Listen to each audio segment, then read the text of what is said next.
오늘 우리는 요한복음 21장 9절에서 17절 말씀을 중심으로 예수님과 숯불 그리고 베드로라는 제목으로 하나님 말씀 나누도록 하겠습니다.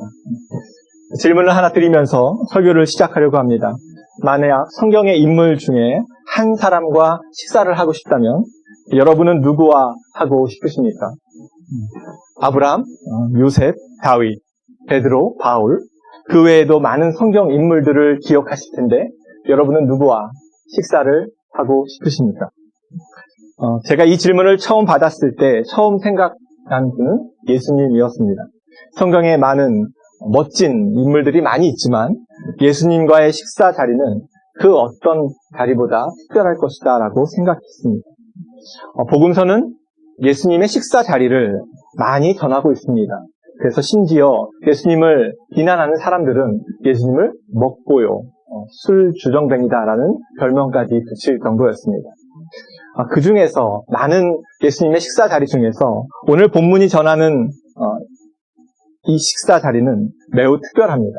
그것은 주님께서 손수 제자들을 위해 아침 식사를 준비하셨기 때문입니다. 과연 예수님께서 이렇게 손수 제자들을 위해 식사 자리를 준비하시고 제자들과 함께 음식을 나눈 이유는 무엇일까요? 또한 이 특별한 이야기가 오늘 우리에게 전하는 메시지는 무엇일까요? 본문을 다시 살펴보면서 주님께서 오늘 우리에게 하시는 말씀을 함께 묵상해 보려고 합니다. 먼저 오늘 본문 1절은 부활하신 예수님이 제자들을 만난 장소를 디베랴 호수라고 알려주고 있습니다.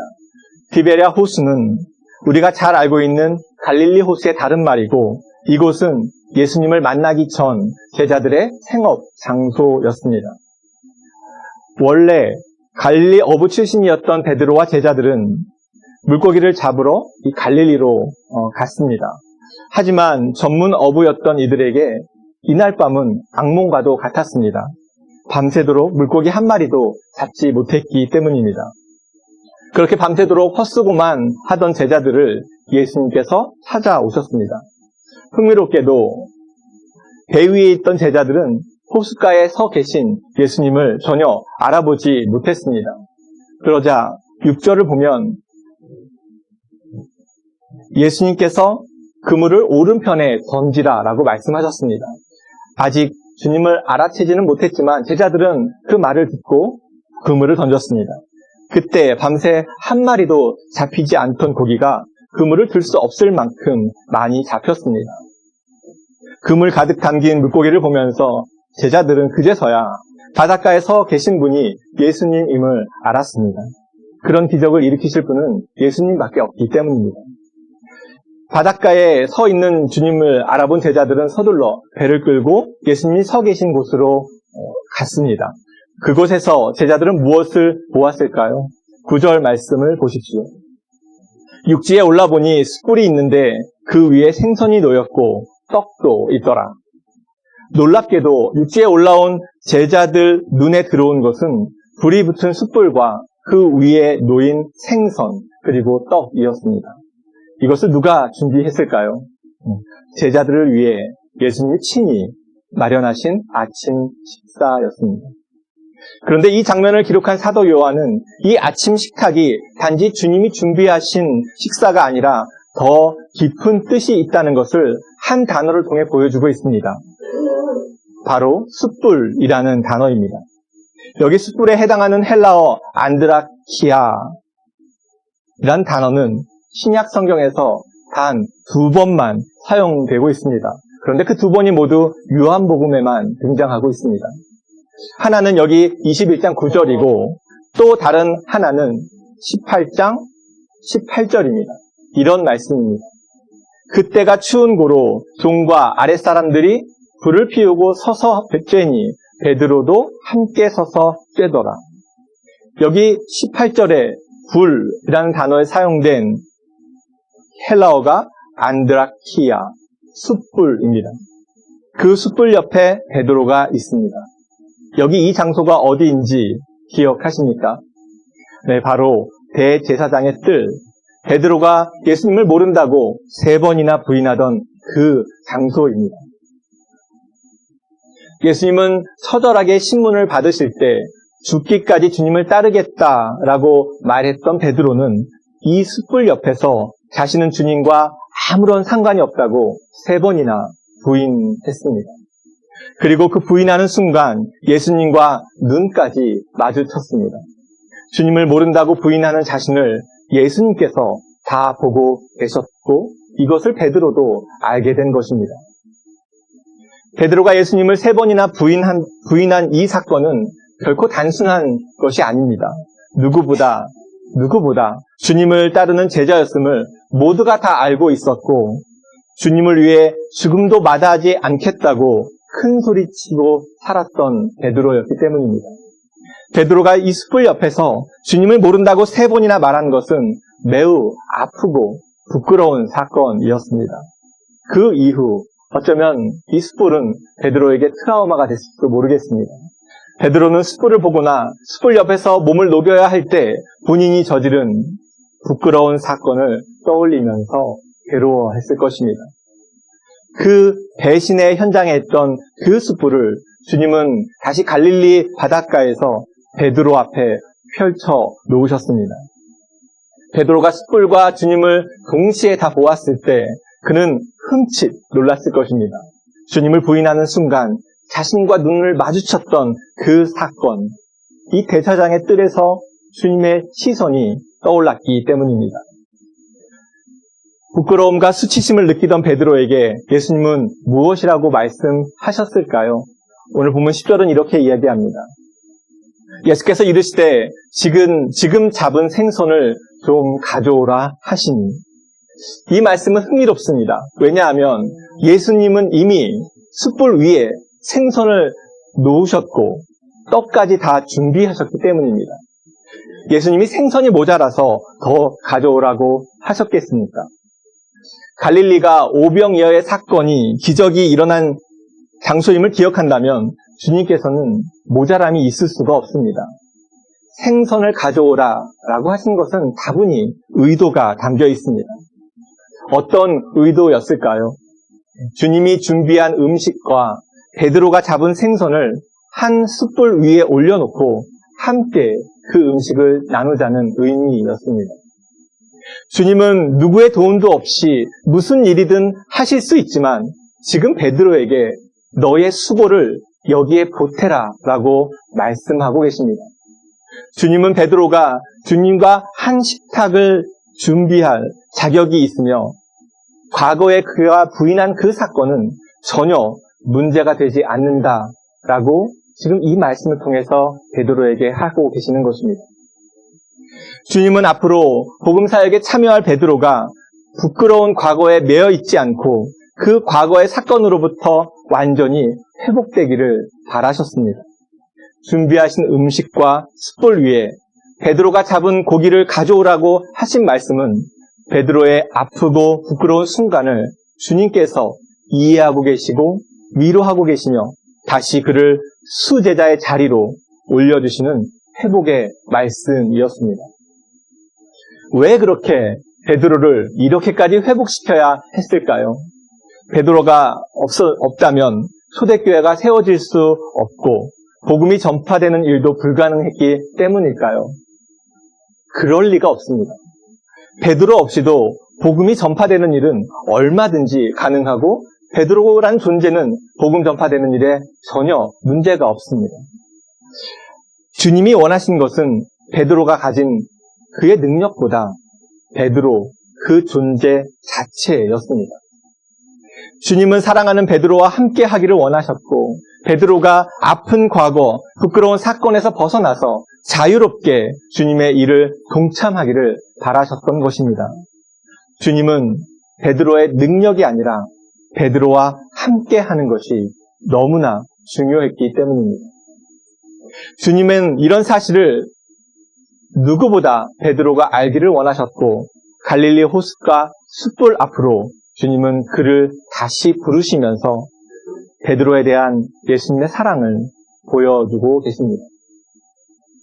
지금도 예수님은 우리를 똑같이 그 숯불 앞으로 부르고 계십니다. 주님은 당신이 택하신 자녀, 우리들이 반복되는 죄로 인해 낙심하고 크고 작은 허물로 인해 부끄러움에 빠져 허우적거리지 않기를 원하고 계십니다.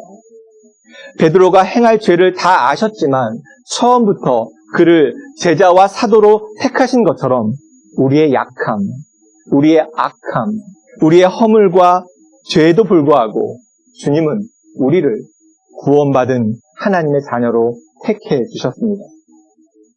우리는 말씀대로 사는 것을 거부하는 죄성을 여전히 가지고 있고 순간마다 그 죄를 드러내고 있지만 그때마다 계속해서 주님은 우리를 회복의 자리, 그 숯불의 자리로 부르시면서 우리와 함께 하기를 원하고 기대하고 계십니다. 주님을 부인하던 자리, 숯불을 주님과 함께 떡을 떼고 성찬을 나누는 숯불로 바꿔주시는 그 은혜를 우리 모두가 다 누릴 수 있기를 주님의 이름으로 축원합니다. 음식이 다 준비되자 주님은 손수 떡과 생선을 가져다가 제자들에게 떼어주셨습니다. 잡히시던 전날 밤 제자들과 나누신 그 성찬의 자리가 다시 갈릴리 바닷가 아침에 열린 것입니다. 십자가에서 잡히실 때 다 도망갔던 제자들, 주님의 부활을 믿지 않았던 제자들은 그렇게 주님이 직접 나누어 주시는 이 갈릴리 호숫가의 성찬을 통해서 다시 주님과 하나가 되었습니다. 흥미로운 것은 주님이 준비하신 이 아침 식탁은 제자들이 다 함께 모여 먹는 것으로 끝나지 않는다는 것입니다. 식사 후에 예수님은 베드로와 대화를 시작하고 계십니다. 오늘 본문 요한복음 21장 15절에서 17절 말씀입니다. 우리 함께 같이 읽겠습니다. 시작. 그들이 조반 먹은 후에 예수께서 시몬 베드로에게 이르시되 요한의 아들 시몬아 내가 이 사람들보다 나를 더 사랑하느냐 하시니 이르되 주님 그러하나이다. 내가 주님을 사랑하는 줄 주님께서 아시나이다. 이르시되 내 양을 먹이라 하시고 또 두 번째 이르시되 요한의 아들 시몬아 내가 나를 사랑하느냐 하시니 이르되 주님 그러하나이다. 내가 주님을 사랑하는 줄 주님께서 아시나이다. 이르시되 내 양을 치라 하시고 세 번째 이르시되 요한의 아들 시몬아 내가 나를 사랑하느냐 하시니 주님께서 세 번째 내가 나를 사랑하느냐 하심으로 베드로가 근심하여 이르되 주님 모든 것을 아시오매 내가 주님을 사랑하는 줄을 주님께서 아시나이다. 예수께서 이르시되 내 양을 먹이라.